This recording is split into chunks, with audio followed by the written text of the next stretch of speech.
Como vocês sabem, a gente tinha um objetivo de preço para o Bitcoin no fechamento de novembro e ele não foi alcançado. Para piorar um pouco as coisas, o Banco Central americano começou a dar sinais de que quer aumentar a taxa de juros da economia no ano que vem. E se aumenta a taxa de juros, para de entrar tanto dinheiro no mercado, e a gente sabe que dinheiro no mercado ajuda na subida de preço do Bitcoin. Se a torneira fecha, a tendência é de queda.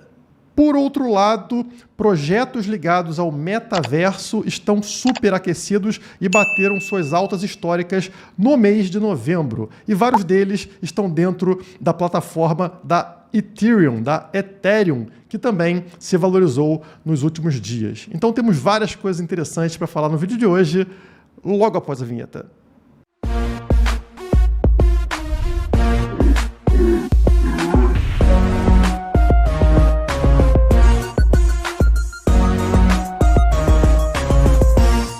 Vocês sabem que as coisas estão meio estranhas quando eu troco um copo de cerveja do Bitcoin por um copo de água da Ethereum, né?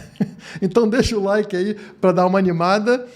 E hoje eu tenho que falar para vocês sobre a nossa carteira recomendada, porque, teoricamente, ela fecharia ontem, né, no último dia do mês, e a gente só reabriria em 2022. Mas tivemos um erro na plataforma de pagamento e muitas pessoas não conseguiram comprar ali a carteira nos últimos minutos, nas últimas horas de venda dela, né? Então, por isso, a gente estendeu o prazo de venda para hoje. Então tem aí algumas horas, né, até 11h59 de hoje, para você realizar a compra da nossa carteira recomendada, tá? Então corre porque realmente está fechando agora e vamos fechar de vez porque já estourou o nosso teto. Quem está em dúvida sobre o que é a carteira recomendada, está aí para vocês na tela o site, tá? Então, o pré-lançamento da carteira recomendada, todas as informações aqui, o símbolo dela, objetivo para quem foi feita, enfim, todas as dúvidas que vocês tiram aqui dentro.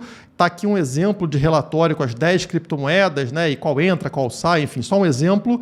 E você também consegue encontrar aqui o desempenho dela contra o Bitcoin, contra o ouro, enfim, está tudo num link aqui embaixo da descrição, mas corre porque você tem, sei lá, 1-2 horas para fazer sua compra. E já vamos entrar no assunto principal, que foi o fechamento mensal do Bitcoin ontem, né? Ontem fechou o mês de novembro. E vocês sabem que eu venho acompanhando isso há muito tempo, porque era muito relevante, na minha opinião.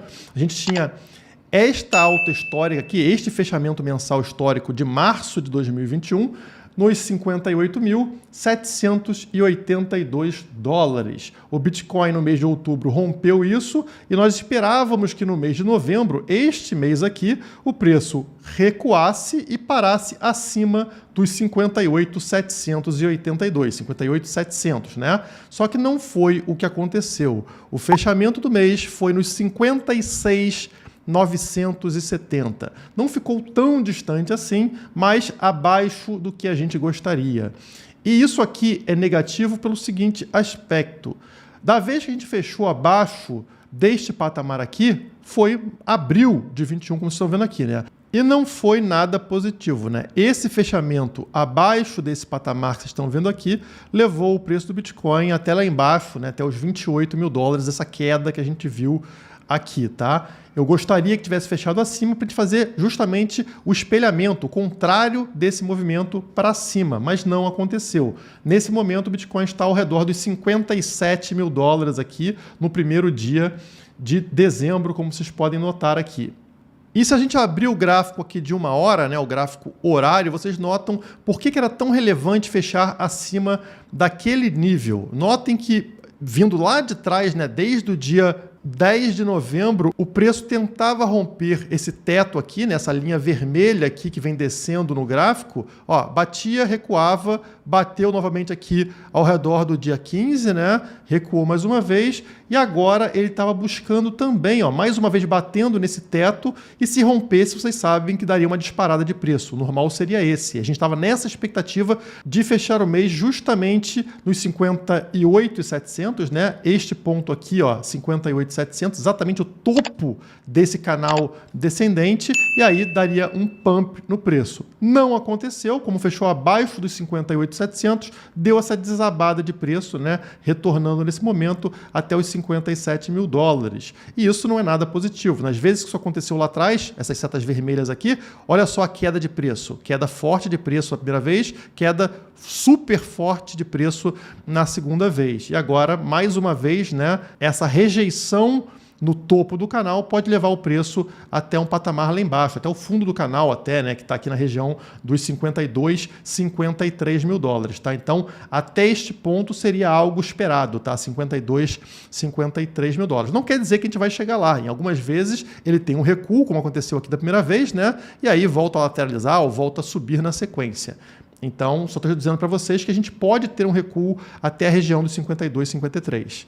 E eu vou abrir o gráfico diário para deixar isso mais claro. Então, vocês sabem, né, que a gente tem essa linha de tendência na cor amarela que vem desde lá de julho desse ano. E aí o Bitcoin encontrou esse fundo aqui, nessas setas amarelas duas vezes, como vocês sabem, né? Encontrou a média móvel de 100 e também o fundo, essa linha de tendência amarela. E aí ele voltou a subir como seria esperado, como aconteceu aqui atrás. Infelizmente, ele não fechou o mês bem, como a gente gostaria, e agora está lateralizando com uma pequena tendência de queda aqui.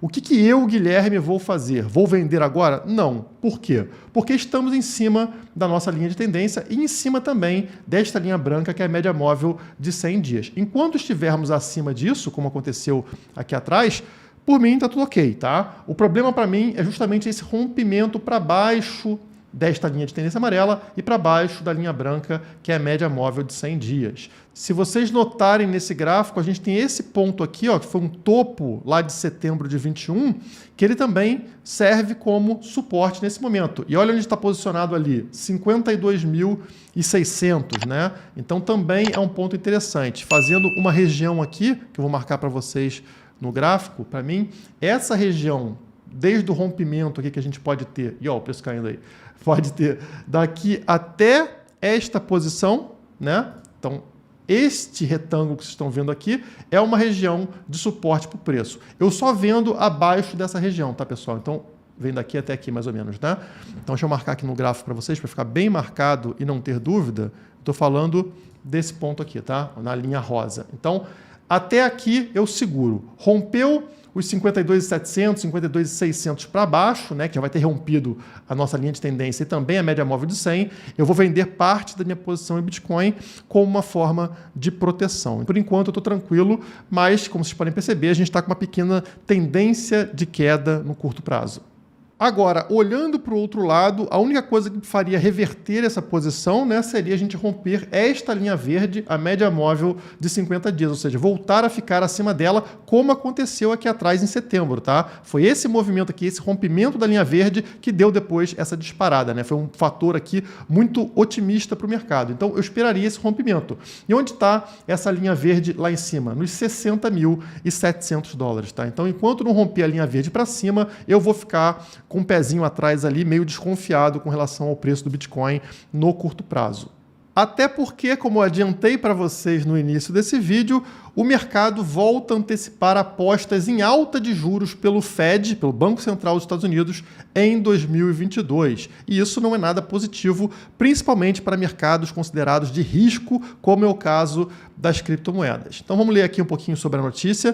Na esteira de declarações do presidente do Banco Central americano, Jerome Powell, o mercado voltou a antecipar apostas em uma elevação nas taxas de juros dos Estados Unidos já no primeiro semestre de 2022. Com base nos futuros dos fundos do Fed, a possibilidade de ao menos uma alta de 0,25 ponto nos juros americanos já em maio de 2022 subiu de 34% para 44% nessa terça-feira. Ou seja, os investidores estão apostando que o Fed vai começar a fechar a torneirinha. Se aumenta os juros, significa que as pessoas têm mais incentivo para fazer poupança no seu dinheiro, né? Guardar o dinheiro para ganhar esses juros dentro do banco. Se o juro está muito baixo, está negativo, está zero, as pessoas não vão deixar o dinheiro no banco e vão começar a gastar mais no mercado. Então, quando eleva a taxa de juros tentando controlar a inflação, a consequência é queda no mercado de ações e também queda no Bitcoin, nas criptomoedas, né? Pelo menos essa é a tendência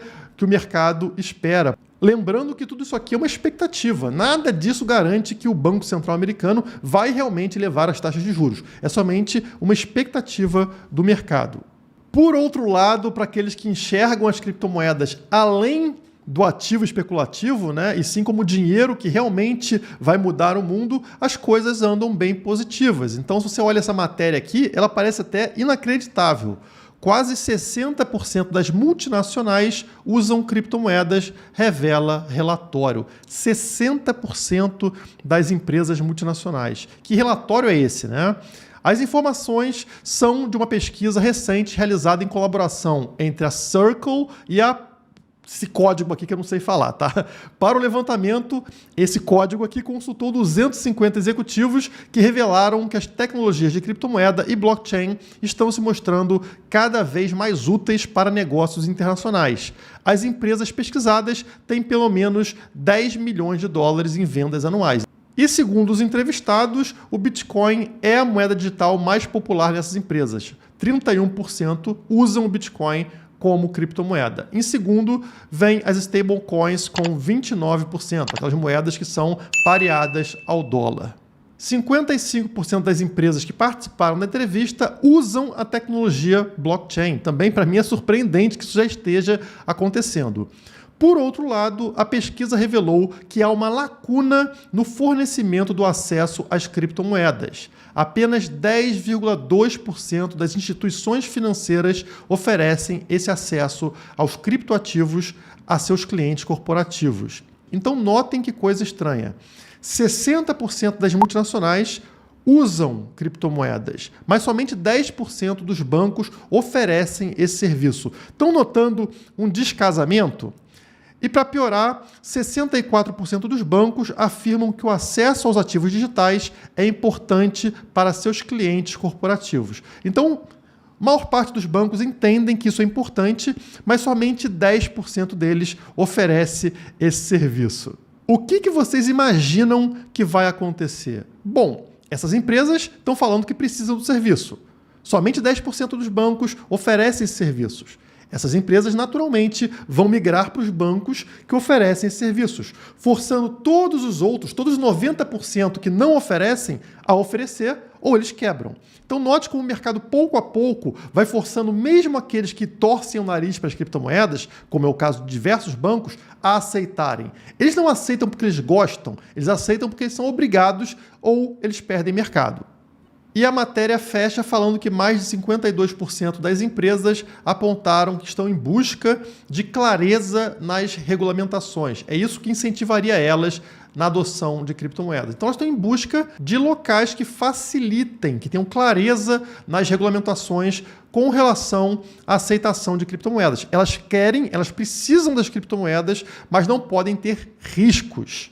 E não é à toa que a gente viu países como El Salvador adotando o Bitcoin, justamente para atrair todas essas empresas que estão em busca justamente desse tipo de lugar. E aí, outros locais começam a fazer o mesmo. Todo mundo está entendendo o que está acontecendo. Então, olha aqui. Tailândia altera a indústria do turismo para atrair criptomoedas. Olha que interessante. Olha como as coisas estão conectadas. A autoridade de turismo da Tailândia está trabalhando para tornar mais fácil para investidores gastarem seus ativos digitais no país.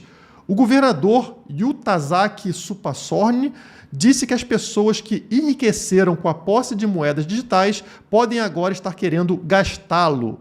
Ele acrescentou que se eles pudessem usar suas moedas aqui, sem ter que trocá-las ou enfrentar impostos do governo, isso criaria conveniência para eles. Ele quer atrair empresas, ele quer atrair turistas, ele quer puxar as pessoas que possuem criptomoedas. O governador disse que abraçar as criptomoedas ajudaria o país em sua tentativa de recuperar os níveis de turismo anteriores a 2020. Ele afirmou que o setor é o futuro, então devemos fazer a Tailândia uma sociedade criptopositiva para receber este grupo de turistas de qualidade. E aqui embaixo a matéria explica que o número de turistas caiu de 39,8 milhões em 2019 para apenas 6 milhões em 2020. Então uma queda absurda no número de turistas lá na Tailândia e com isso, né, como consequência, a contribuição do turismo para o PIB da Tailândia caiu de 18% para 6%. Então, uma das coisas mais importantes aí para o PIB, para o Produto Interno Bruto de um país como a Tailândia, está em declínio. E a forma deles reverterem isso é com a aceitação de criptomoedas. Criptomoedas que se tornam mais importantes economicamente, não só para o turismo, como para diversos setores. Um exemplo é essa matéria de hoje, né, falando que os tokens ligados ao metaverso dispararam em novembro, bateram sua alta histórica em novembro e estão ligados a diversos setores. Então, é outro setor agora de grande aposta para o mercado e que pode ajudar na recuperação econômica. Eles mostram, por exemplo, aqui o metaverso da Decentraland. Então, as pessoas estão fazendo compra aqui dentro de um shopping virtual. E eles falam que o mundo virtual está sendo invadido pelas moedas digitais. Então a gente tem esse hype do metaverso e os tokens como Sand, Mana e outros bateram alta histórica no mês de novembro. Sandbox, que é uma plataforma de jogos virtuais baseado na Ethereum, viu seu token Sand subir de $1,55 para 6,79 em novembro, subiu 350%. Principalmente após esse tweet da Adidas, do perfil da Adidas no Twitter, falando sobre o Adverse, ou seja, a criação de um universo, de um mundo virtual da Adidas dentro da Sand, dentro da Sandbox. O mesmo aconteceu com o token Mana da Decentraland, que subiu aqui de 2,81 para 4,67 em novembro, um ganho de 66%. O motivo principal para isso foi o país Barbados falar que está criando uma embaixada digital dentro de Decentraland, trazendo, portanto, a diplomacia agora para o mundo digital. Esse tipo de movimento, tanto de multinacionais como a Adidas, quanto de nações, como no caso de Barbados, abriu os olhos do mercado que agora começa a falar sobre metaverso ser uma oportunidade de $1 trilhão. A Grayscale falou sobre esse valor, né, falando que o metaverso, a economia do metaverso, deve movimentar ao redor de $1 trilhão por ano, é muita coisa. O Bank of America e o Bloomberg Intelligence também falaram que o metaverso deve movimentar cerca de $800 bilhões até 2024. Então está todo mundo de olho nesse mercado e notem, alguns bancos começam a olhar para isso, alguns países começam a olhar para isso, começam a entender esse movimento para atrair esses 60% de multinacionais, de grandes empresas e muito dinheiro para dentro desses bancos, desses países. E o nosso Brasil, onde é que está? Será que o nosso Brasil está interessado nisso?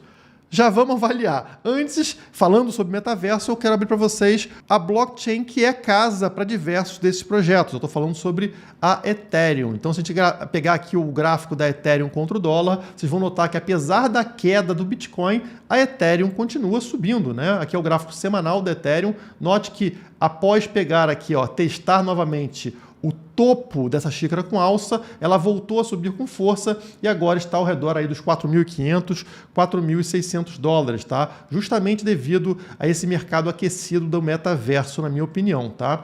E se você pegar o gráfico da Ethereum contra o Bitcoin, vocês vão notar a mesma coisa. Deixa eu dar um zoom primeiro. Já está valendo ao redor de 0,08 BTC, se aproximando do meu segundo alvo, que era 0,1 BTC aqui em cima. Vocês lembram, né? Meu primeiro alvo era essa linha verde aqui, que era o 0,058 BTC. Aconteceu após esse ombro, cabeça, ombro invertido lá no passado, né? Rompemos o meu primeiro alvo e aí eu falei, pessoal, a Ethereum vai buscar o segundo alvo, a linha branca aqui em cima no 0,1 BTC. Já estamos no 0,08, mas existe um risco aqui, conforme vocês podem notar, em maio de 2018. Pegou exatamente nesse ponto que a gente está vendo agora, o 0,08, a linha rosa, e a partir daí afundou com tudo, hein, galera? Afundou lá no subsolo. Então, realmente é uma região de resistência, tá? Que bateu aqui, ó, na primeira vez, nessa linha rosa em maio de 2021, não conseguiu romper, bateu agora de novo nesse momento e também está dando uma fundadinha, tá? Tá com dificuldade de romper essa resistência. Se romper o 0.08, eu acho que vai direto lá no 0.1 BTC, onde eu vou realizar as Ethereums, né? Convertê-las para Bitcoin. Mas fiquem atentos, porque se começar a cair a partir daqui, existe uma tendência de voltar a testar esta linha verde do 0.058, 0.06 BTC, como aconteceu aqui no passado, tá? Então, fiquem espertos para não perder dinheiro com a Ethereum nesse momento. Agora sim, vamos falar sobre o nosso Brasil. Será que estamos bem colocados mundialmente para atrair o dinheiro desses 60% de multinacionais que querem criptomoedas, como, por exemplo, está fazendo o El Salvador, como está fazendo a Tailândia com relação ao turismo, como está fazendo vários locais com relação ao metaverso? Será que o Brasil é atrativo para esse capital novo ao redor do mundo? Bom, temos aqui a notícia do Real Digital. Banco Central avalia o uso da criptomoeda do Brasil, que seria o tal do Real Digital, que nós sabemos que não tem nada de cripto, né? A matéria fala que nessa terça-feira o Banco Central e a Federação Nacional das Associações de Servidores do Banco Central, alguma burocracia qualquer aqui, anunciaram que vai ter um desafio para a criação do Real Digital. E aí várias empresas podem tentar disputar aqui como vai ser essa criação, como vai funcionar, quem tem o melhor projeto, enfim, como seria essa nova criptomoeda brasileira, que não é uma criptomoeda, é somente uma moeda digital centralizada. Então aqui o que busca o Real Digital, né? Eles passam aqui o que eles estão querendo. Claro que é uma porcaria, porque é tudo centralizado, então não tem nenhuma segurança para a gente. Tem segurança para eles, para o Estado tem, para a gente não. E eles incluem coisas aqui como, por exemplo, Internet of Things, na internet das coisas, que a gente tem projetos como a IOTA de forma descentralizada. O Brasil quer tomar isso para ele, né? Fazer de forma centralizada. Fala sobre DeFi também. Vamos usar aí o DeFi que a gente tem na Ethereum, na Cardano, em outras plataformas descentralizadas? Não, vamos usar, claro, o Real Digital fazendo DeFi. Enfim, essas coisas que vocês podem notar que não é uma coisa que vai agradar muito as empresas, os países, os mercados em geral, né? Então, não estamos nos posicionando de forma muito legal. Apresentam aqui um cronograma de desenvolvimento que mostra para a gente que até mais ou menos meados de 2022, tudo isso já deve estar arrumado, ou seja, o processo aí do Real Digital já vai estar acelerado para ser implementado. E a matéria fecha com uma pergunta: será uma criptomoeda como o Bitcoin? Embora possa contar com uma tecnologia de blockchain, é seguro afirmar que o Real Digital não será comparável ao Bitcoin ou qualquer outra criptomoeda alternativa, como a Ethereum.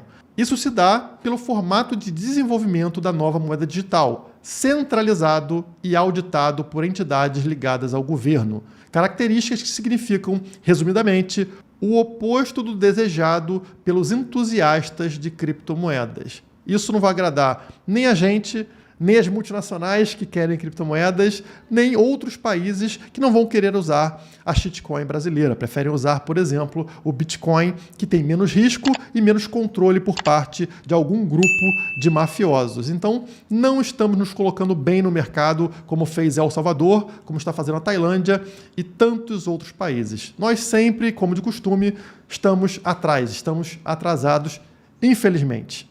Mas o que importa é que a gente aqui está muito adiantado, muito à frente do nosso tempo e continuaremos assim, sem risco de sofrer junto com o Brasil. Então, você que é adiantado aí, deixa o seu like e também se inscreve no canal